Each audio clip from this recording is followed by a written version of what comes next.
আজকে দেখো তোমাদের লেকচার 78-এ সান্দ্রতা যে বিষয়গুলো ছিল ওই টপিকগুলো নিয়ে আলোচনা করব। সান্দ্রতা, সান্দ্রতাঙ্ক, তারপর স্টোকসের সূত্র। এবার আগের দিন আমি যেটা বলেছিলাম যে তরলের প্রবাহিটা কীরকম হয়, মানে শান্ত প্রবাহ অশান্ত প্রবাহ ব্যাপারটা। আজকে দেখো একটা জিনিস ফার্স্টে দেখাচ্ছি। দেখো যেমন লেয়ারগুলো আগের দিনে দেখিয়েছিলাম আমি, ধরো এরকম ওপরের স্তরে কী হচ্ছে, একটা ফ্লোটা হচ্ছে, তারপরে একটা লেয়ার আছে, ঠিক আছে, তারপরে এরকম করে লেয়ারগুলো আছে, ধরো পরপর লেয়ারগুলো। এবার যেটা কি হয় দেখো, ভেতরের লেয়ারটা ওই যে গঙ্গার জলের উদাহরণটা আমি বলেছিলাম যে ভেতরের জলের টানটা একটু বেশি থাকে, মানে সেই এই ভেতরের লেয়ারটা ধরো কী হচ্ছে স্পিডে যাওয়ার চেষ্টা করে, উপরের লেয়ারটা কিন্তু অতটা যায় না।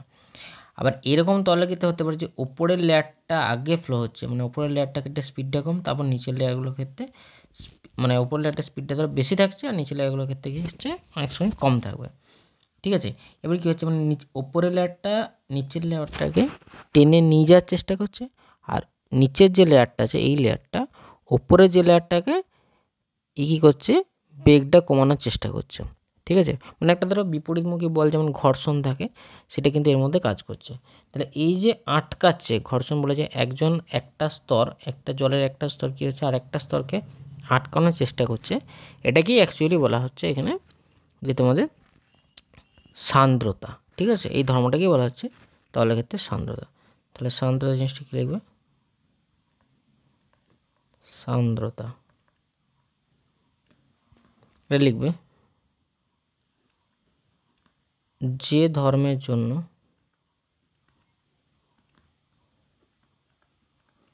এবার সাধারণ কথায় লিখতে পারো যে এক স্তর আর এক স্তরের আপেক্ষিক গতির বিরুদ্ধে কাজ করে, বা এরকম লিখতে পারো যে ধর্মের জন্য তরল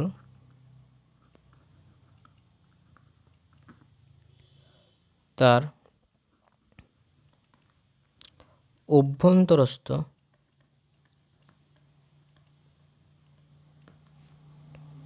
বিভিন্ন স্তরের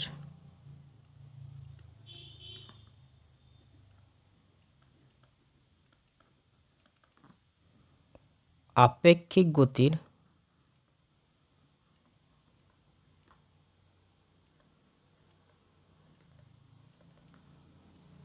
বিরুদ্ধে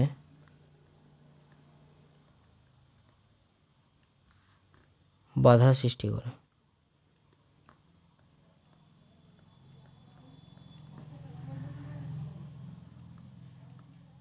ঠিক আছে, তরলের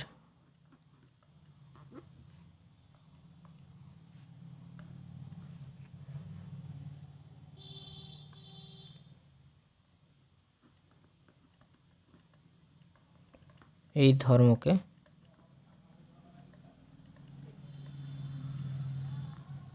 সান্দ্রতা বলা হয়, ঠিক আছে। এবার কি, মানে এটা একটা অভ্যন্তরীণ ঘর্ষণ বলতে পারো। এবার যে বলটা কাজ করছে সেই বলটাকে বলা হচ্ছে এখানে সান্দ্র বল, ঠিক আছে। এবার দেখো এখানে একটা গতিবেগ পরিলেখ যেটা হয় কি, এই ব্যাপারটা তোমাদের একটু জানতে হবে যে গতিবেগ পরিলেখ জিনিসটা না করলে তোমাদের সান্দ্রতাঙ্কের ব্যাপারটা আসবে না। ধরো কীরকম হচ্ছে আমি বলছি, গতিবেগ পরিলেখ, ঠিক আছে, ছোটো জিনিস এটা।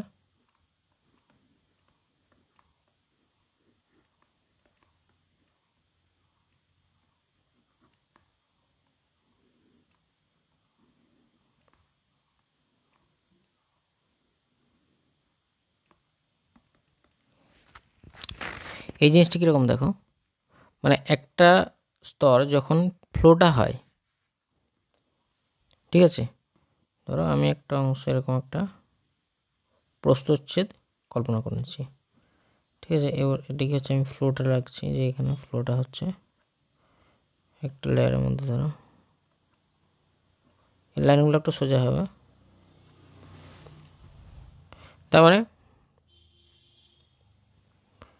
এটা কি বলা হচ্ছে, ধরো এই যে তলগুলো আমি যে একটা প্রস্থচ্ছেদ কনসিডার করলাম, সেই প্রস্থচ্ছেদে ধরো কি হচ্ছে এই যে ফ্লোটা চলছে প্রত্যেকটা স্তরে, এই যে এই টোটাল যে স্তরগুলো আছে এই টোটাল স্তরটা মিলিয়ে যে এইখানটা ধরো একটা সারফেসটা আমি যে কনসিডার করেছি, মানে মাথাগুলোকে নিয়ে যদি আবার একটা সারফেস কনসিডার করো, মানে এই যে ধরো,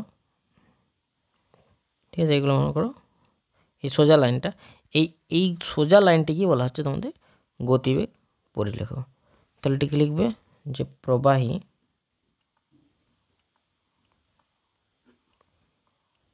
তরলের, মানে যে কোনো একটা ক্রস সেকশনে বলতে পারো, ক্রস সেকশন মানে যে কোনো একটা ছেদ বলতে পারো, কোনো ছেদে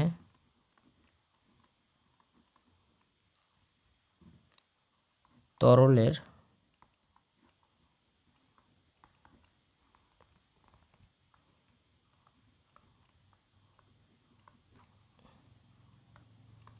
কণাগুলির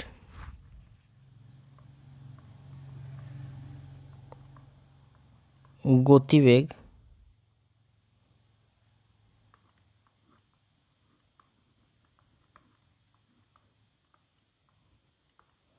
ভেক্টরের মুখগুলি, মানে এই যে তীরের ফলার যে অংশগুলো আছে, মুখগুলি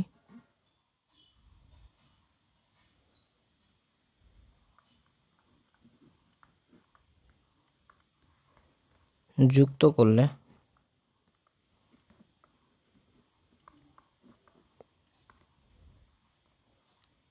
যে পৃষ্ঠ পাওয়া যায়,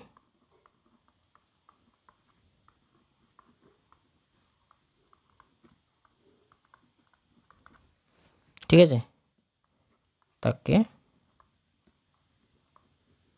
গতিবেগ পরিলেখ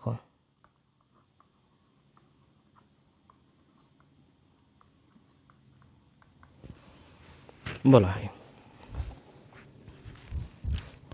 তাহলে তোমরা সারফেসের ব্যাপারটা অংশটা বুঝতে পারলে।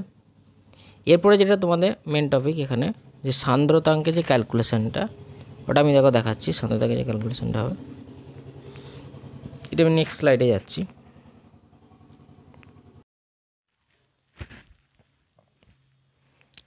ধরো সান্দ্রতাঙ্কটা দেখো দেখাচ্ছি।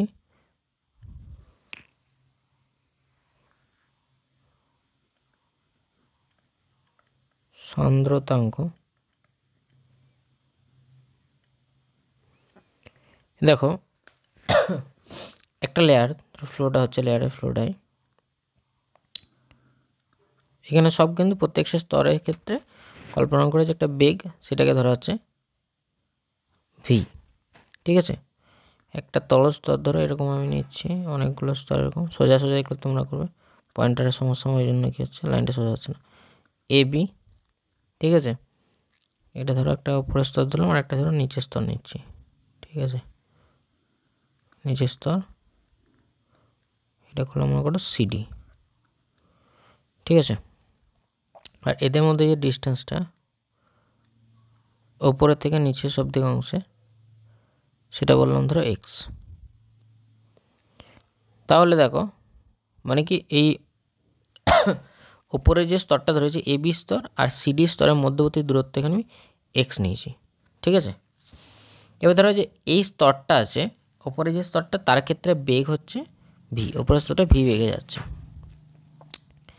তাহলে এদের মধ্যে যে সান্দ্র বলটা কি একটা বিপরীত অভিমুখী, মানে পশ্চাৎবর্তী আর কি বল। তাহলে সান্দ্র বলটা কার সাথে সমান হবে, এফ সমানুপাতিক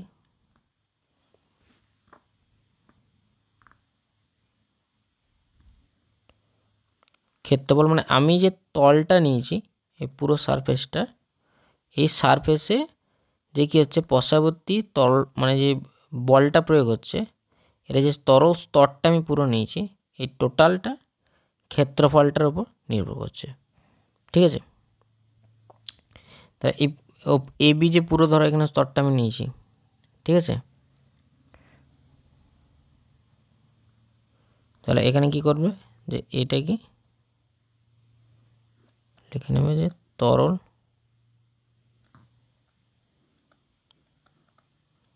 স্তরের ক্ষেত্রফল, ঠিক আছে। সান্দ্রবলটা কী হলো, তল স্তরের ক্ষেত্রফলের উপর নির্ভর করছে। তারপরে কী হচ্ছে, এফ সমানুপাতিক ভি, মানে এই যে ওপরের স্তরটা এটা আমি নিয়েছি, এইটা যে বেগে যাচ্ছে, ঠিক আছে, ওটা আমি আর লিখছি না।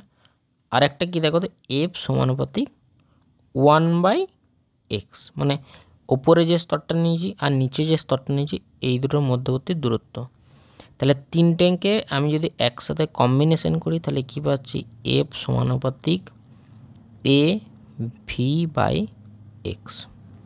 এটাকে যদি সমানুপাতিক থেকে সমান করতে যাই তাহলে আমাকে এটা ইটা লাগবে, ইটা এ v by x. V by এক্সটাকে যখন ক্যালকুলাসে বলবো, মানে গতিবেগের নতিমাত্রা যেটা, ঠিক আছে, ধরো ভি এদের মধ্যে যদি আমি নিই আর গতিবেগটা যদি ক্ষুদ্র হয় পরিমাণটা, মানে এদের মধ্যে দূরত্ব যদি খুব কাছাকাছি হয়, মানে ডিএক্স ডিস্টেন্স যদি হয়, ঠিক আছে, আর যদি বেগটা যদি খুব কম হয়, মানে যে ধরো বেগটা যে বেগটা যাচ্ছে সেটা বললাম যে ডিভি, তাহলে এই ক্ষেত্রে ক্যালকুলাসে তুমি লিখতে পারবে যে এফ সমান ইটা এ ডিভি ডিএক্স। ডিভি ডিএক্সকে বলা হয় বেগের নতিমাত্রা, ঠিক আছে। তাহলে এটার ক্ষেত্রে ডেফিনেশন কীরকম লিখবে, মানে এফ, আমি ডেফিনেশনটা ওখান থেকেই করছি, ক্যালকুলাসে যে ইকুয়েশনটা লিখলাম ওটা থেকে করছি। এফ সমান কী বললাম, ইটা এ ডিভি ডিএক্স।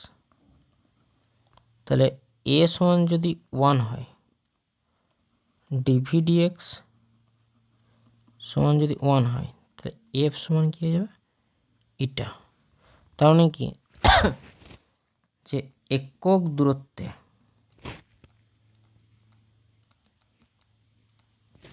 ঠিক আছে অবস্থিত দুই তরল স্তরের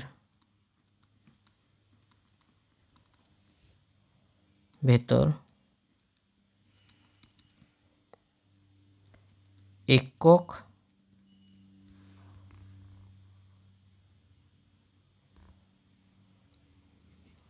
আপেক্ষিক গতিবেগ, মানে একটা সাপেক্ষে একটা পরিবর্তন, আপেক্ষিক গতিবেগ বজায় রাখতে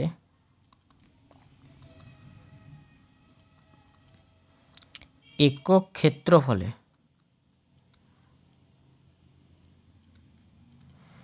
এটা ধরো কি একটা স্পর্শে, এই যে স্পর্শকীয় বল বলা হয় কি, এই যে তলটা যাচ্ছে সেই তলটার, মানে এই তলটা কী হয় নিচে দেখো, এটা কিন্তু সান্দা বলটা কাজ করবে, মানে ঘর্ষণের মতো কাজ হবে। তাহলে যে স্পর্শকীয়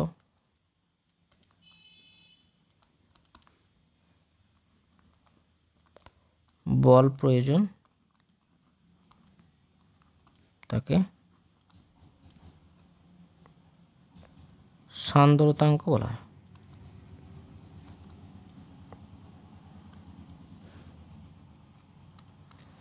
এবার এখানে কি ইকুয়েশনটা করবে,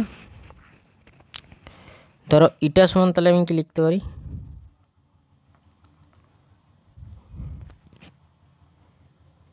F by A D V D X. তাহলে এফ এর মাত্রা কী হবে, M L T to the power -2,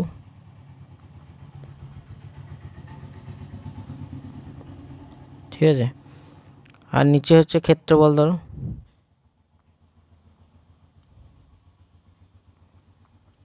আর এটার সাথে কি আছে দেখো, এল টি ইনভার্স, নিচে আবার একটা এল হচ্ছে,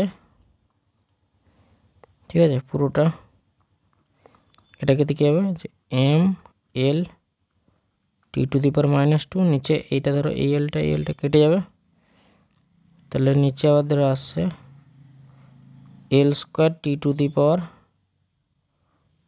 আচ্ছা এখানে 1 আসবে, ঠিক আছে, তাহলে এখানটাতে -1, তাহলে কত হচ্ছে M L to the power -1 T to the power -1, ঠিক আছে, এটা মনে রাখবো।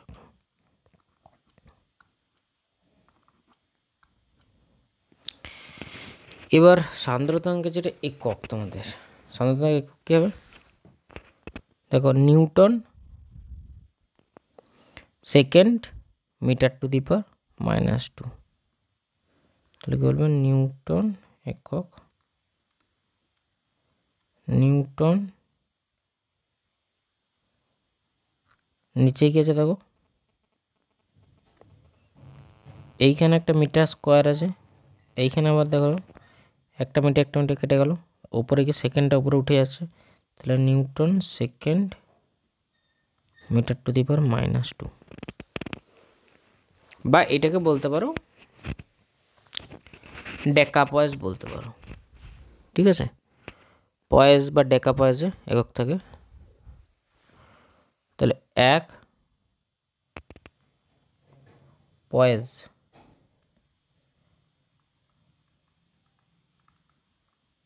সমান হচ্ছে যে এটা লিখে রাখবে 0.1 newton second metre square metre to the power -2 newton second per metre square, বা এটা 0.1 বলতে পারো, বা এটাকে বলা হচ্ছে 1 মানে যে পয়েস মানে হচ্ছে যে 0.1 ডেকাপয়েস, ঠিক আছে, মানে ডেকা মিটারের মতো হিসাব, মানে 0.1 ডেকাপয়েস, এটা করে নেবে তোমরা, ঠিক আছে। এরপর এখানে তোমাদেরকে ওই যে স্টোকসের সূত্রটা আমি বললাম, স্টোকসে এখানে কিছু ক্যালকুলেশন আছে, ওটা আমি দেখাচ্ছি নেক্সট স্লাইডে।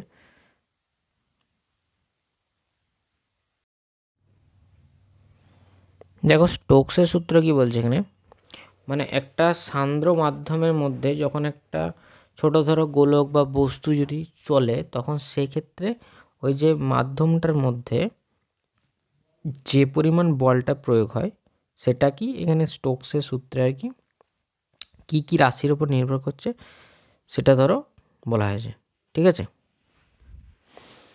এবার এটিকে আমি তোমাদেরকে বলছি, দেখো স্টোকস কি দেখিয়েছিল, স্টোকসের সূত্র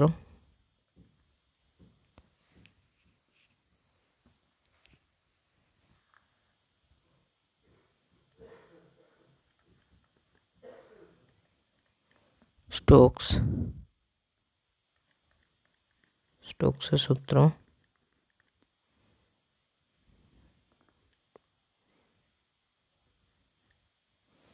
স্টোকসের সূত্রে দেখো কি বলা হয়েছে, ধরো একটা আর ব্যাসার্ধের, ঠিক আছে, আর ব্যাসার্ধের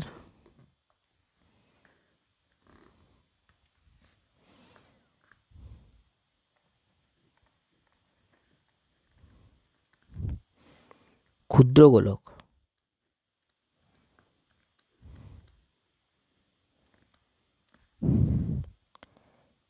ইটা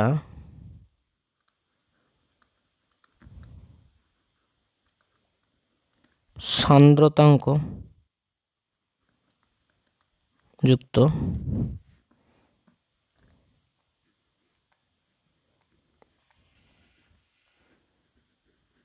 কোনো মাধ্যমের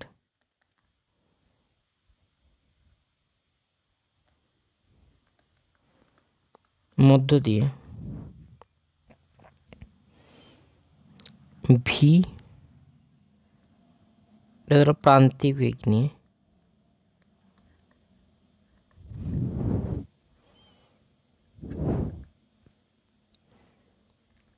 গতিশীল থাকলে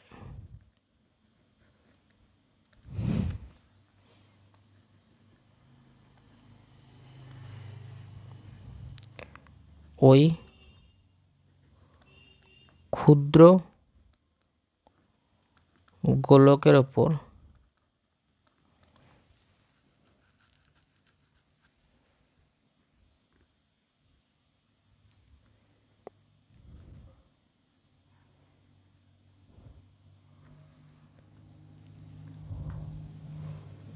সান্দ্রতার জন্য পশ্চাৎবর্তী বল, মানে বিপরীত অভিমুখে আর কি,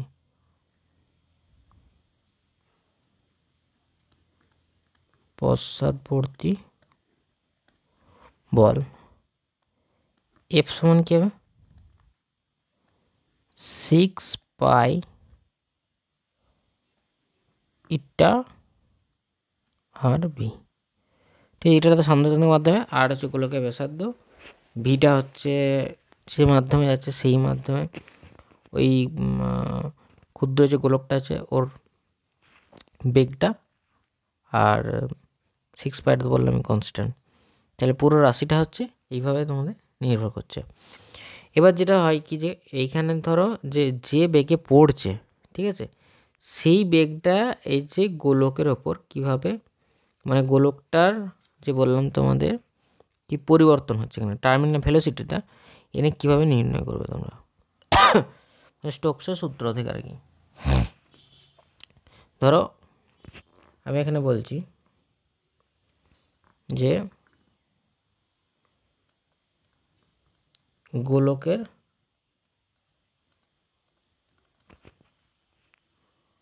উপাদানের ঘনত্ব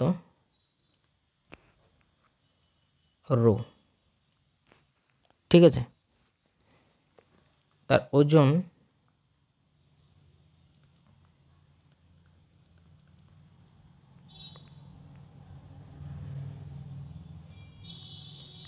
তার ওজন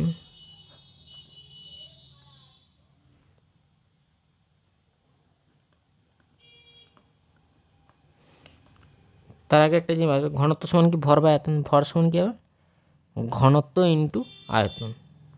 তাহলে একটা গোলকের ক্ষেত্রে ঘনত্ব হচ্ছে এইটা 4/3 পাই আর কিউ, ঠিক আছে, আয়তনটা, তার সাথে হচ্ছে যদি রো গুণ করি, মানে ঘনত্ব ইন্টু ঘনত্ব সমান কি ভর বা আয়তন, তাহলে ভর সমান ঘনত্ব ইন্টু আয়তন, ঠিক আছে, এটা ভরটা বেরোলো, তার সাথে যদি জি গুণ করো তাহলে কিন্তু ওজনটা পেয়ে যাবে। এবারে তোমরা বলতে পারো এটা হচ্ছে যে গোলকটা ওই মাধ্যমে যাচ্ছে তার জন্য যে ওজনটা হচ্ছে সেটা এটা, তাহলে এটা বলবে যে বস্তু কর্তৃক, মানে গোলকটা কর্তৃক অপসারিত, মানে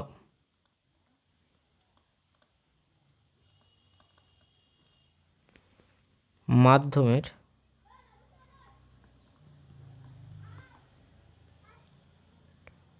ঊর্ধ্বঘাত,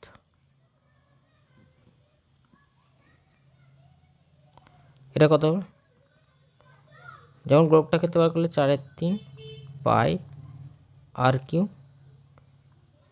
সিগমা জি, সিগমাটা মনে রাখবে এটা মাধ্যমের ঘনত্ব,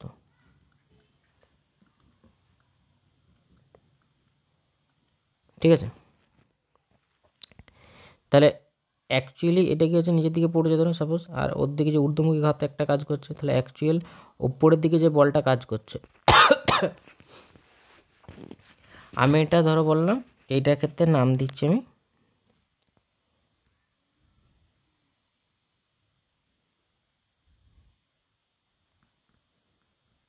এফ আপওয়ার্ড ডিরেকশন, ঠিক আছে, আর এটা বললাম এফ, আচ্ছা এটা বললাম এফ ধরো ডাউনওয়ার্ড ডিরেকশন, এফ ডি দিলাম,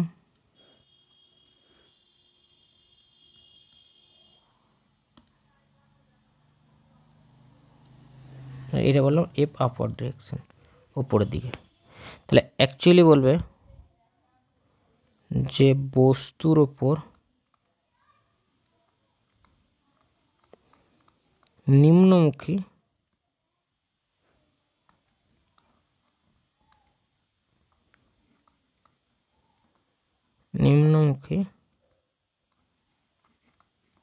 লব্ধি বল এফ সমান কি হবে F D minus F U, তাহলে এটাই কি হবে 4/3 পাই আর কিউ, এইখানে ধরো জিটা যদি কমন নিই তাহলে কি হবে রো মাইনাস সিগমা, এখানে এলো, এইটি কি হবে, এই এফ যে বলটা বললাম এটার সঙ্গে সনে যায়, মানে 6 ইটা আর ভি ইটা আর ভি। তাহলে এখান থেকে অ্যাকচুয়ালি যেটা টার্মিনাল ভেলোসিটি মানে ভিটা কত পাবে, দেখো 2/3 একবারে কাটাকুটি করে দিচ্ছি, দিয়ে আমি বসে দিচ্ছি মানটা r² rho minus sigma by G, extra হচ্ছে এখানে একটা ইটাটা আছে। ঠিক আছে, এইটি এলো কিন্তু তোমাদের প্রান্তিক বেগের রাশিমালা। ঠিক আছে, এরপর তোমাদেরকে নেক্সট ক্লাসে ওই ধরো যেটা বার্নৌলি আছে, বার্নৌলির স্থিতিশক্তি তারপর চাপ শক্তি যে ব্যাপারটা ওটা ক্লিয়ার করে দিচ্ছি তোমাদের নেক্সট ক্লাসে।